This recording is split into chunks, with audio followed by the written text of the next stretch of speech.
pessoal, olha, o coração tá como a 1000 por hora, já estamos finalizando o nosso ano letivo, as férias já estão chegando, mas antes delas está chegando o quê? As nossas avaliações. Por isso, vamos dar uma acelerada aí nos nossos conteúdos e o História Comigo também está chegando ao fim. Portanto, se liga aí que eu sei que vai ficar muita saudade, mas como os vídeos estão disponíveis, sempre que bater a saudade, sempre que der aquela dúvida, você vai lá e reassiste o nosso vídeo explicativo que eu tenho certeza que vai lhe ajudar e muito, tá certo?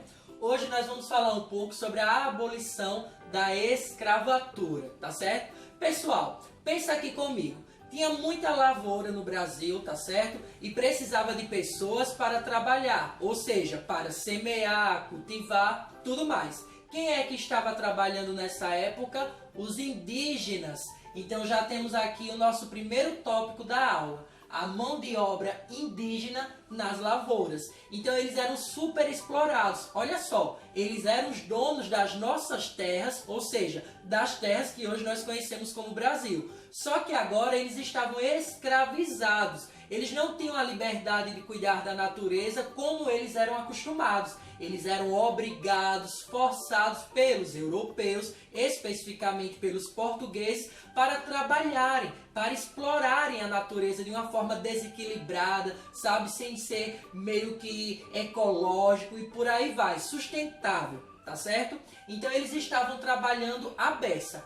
Contudo, os religiosos católicos ali por meio da catequese, os jesuítas, eles disseram o seguinte: poxa, nós viemos aqui trazer a nossa crença, a crença em Jesus, a crença da Igreja Católica. Então os indígenas eles não podem estar trabalhando, eu não concordo, porque eles têm que ser catequizados.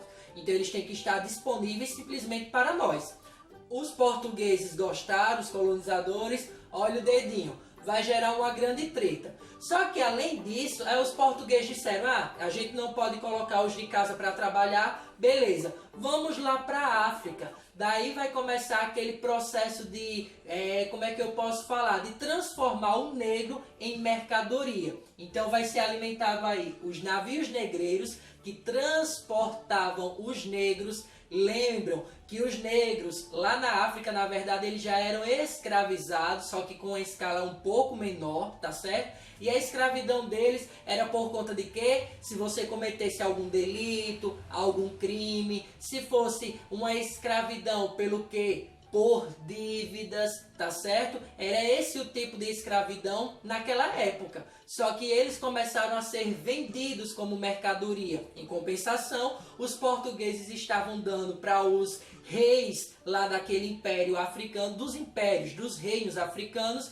algum luxo, roupas. Então eles começaram a dizer assim, oxe, essas roupas pomposas, joias, tá surtindo muito efeito, então vamos começar a escravizar ainda mais. Então teve muitas guerras lá entre os reinos para estar alimentando esse comércio, para estar transformando os negros em mercadorias, tá certo? Então os portugueses traziam os negros para o nosso Brasil através dos navios negreiros. Só que era muito precário, não tinha nenhum tipo de higienização, alimentação, ali havia contaminação, a disseminação de algumas doenças, muitos sofriam com o banzo, que era uma tristeza muito profunda, lembram que eles sentiam muita saudade da sua família, da sua terra, e eles acabavam entrando em depressão, deixavam de se alimentar até morrer. Tinha muitas outras que nós já estudamos também, referente aos tipos de doenças que muitas das vezes dizimavam essas pessoas antes mesmo delas chegarem aqui nas terras. Essas pessoas que foram escravizadas. Quando elas chegavam, elas eram colocadas como mercadorias, os senhores de engenho, os fazendeiros, iriam fazer a escolha, como se eles estivessem numa feira. Sabe quando seus pais, ou até mesmo você, se já acompanhou, vai procurar ali um tomate, uma batatinha, vocês não querem que esteja machucado, vocês não querem que estejam aberto, podre, então eles se achavam no direito de olhar para aquelas pessoas escravizadas como se fosse uma mercadoria. Então olhava para os dentes, olhava para os músculos e ali começavam a escolher aqueles que eles iriam escravizar, tá certo? E quando eles chegavam nessas terras, iam morar nas senzalas, que na verdade eram verdadeiros barracões, bem escuros, sem higienização, precário e desumano a condição de vida dessas pessoas que moravam nas senzalas, tá certo? Com o passar do tempo, no século XIX, vai aparecer aí o movimento abolicionista, que eram pessoas que meio que se preocupavam, que defendiam o fim da escravidão. Entre essas pessoas, eu tenho um quinteto, ou seja, 5 homens. Eu tenho aqui o Rui Barbosa, Castro Alves, Luiz Gama, Joaquim Nabuco e também nós temos o José do Patrocínio. Olha, o nome é bem sugestivo, tá? Além disso, a Inglaterra ela vai começar a interferir nesse processo de abolição da escravatura. Pessoas que estavam lutando para extinguir a escravidão aqui no nosso território. Só que a Inglaterra estava pensando, olha, no bolso dela. Ela disse, espera aí, lá na Europa, tá? Eu estou comercializando o açúcar. Eu tenho algumas colônias que estão produzindo. A minha maior concorrente é a colônia lá portuguesa. Como assim? O Brasil está produzindo muito açúcar, tá? E, consequentemente, isso está prejudicando meus negócios. Agora, deixa eu pensar aqui. Se eu ajudo a essas pessoas que estão com essas ideias abolicionistas, eu vou enfraquecer a produção do açúcar lá no Brasil, mas na época era colônia de Portugal, e, consequentemente, eu vou sair na frente, então eu vou derrubar a minha concorrente, vou ajudar, vou apoiar. Olha, ela já estava visando algo mais à frente, ela não ajudou porque foi a boazinha, tá, pessoal? Aí daí a gente sabe que o processo da abolição da escravatura ela foi processual, foi lenta, devagar, um passo por vez. Então vamos conhecer algumas leis. Temos a lei Eusébio de Queiroz de 1850. Essa lei Eusébio de Queiroz ela extinguiu o comércio dos escravos, então não podia mais ser vendidos nem comprado às pessoas negras que estavam escravizadas. Nós temos aqui, em 1871, a Lei do Ventre Livre, ou seja, os filhos dos escravos que nascessem após essa data, eles já eram considerados livres. Contudo, eles ficavam sob proteção dos proprietários de seus pais até os 21 anos, tá? Então, ele não poderia fazer muita coisa a não ser quando alcançasse os 21 anos, ou seja, a maioridade dele naquela época. Então, a partir daí, sim, ele poderia ser livre e fazer o que ele quisesse, beleza? Temos também a Lei dos Sexagenários, que é de 1885. Essa lei libertava todos os escravos, tá certo? Com mais de 65 anos.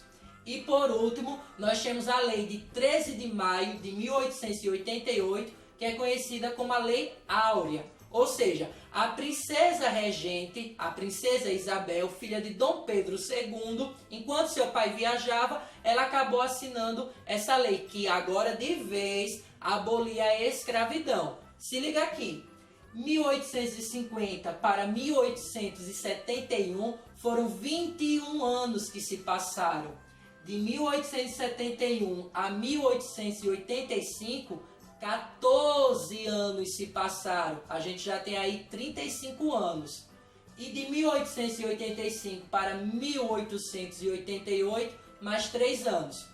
Totalizando, foram 38 anos de passos lentos, de avanço até a escravidão ser abolida. Tanto é que quando a princesa Isabel, ela assinou essa lei, ela foi aclamada, conhecida como a Redentora. Portanto, pessoal, para a gente finalizar a aula, é importante vocês entenderem o seguinte: a escravidão não mudou a vida dos negros, tá certo? Que ficaram aqui. Porque eles não tinham mais acesso ao dinheiro, eles não tinham terras para cultivar, não tinham onde morar, não tinham acesso a escolas, porque as escolas eram frequentadas pelas pessoas ricas, então eles ficaram numa situação literal de miséria. Daí eles pensaram, vamos para as cidades, porque lá, consequentemente, vai ter vamos ter algum direito, vamos ter alguma oportunidade de emprego, de melhoria de vida, mas infelizmente não foi isso que aconteceu. Então eles passaram, na verdade eles se tornaram escravos da miséria. E com o passar do tempo foi formando aí as favelas ou as comunidades que nós conhecemos hoje nos grandes centros urbanos, principalmente lá em São Paulo e no Rio de Janeiro.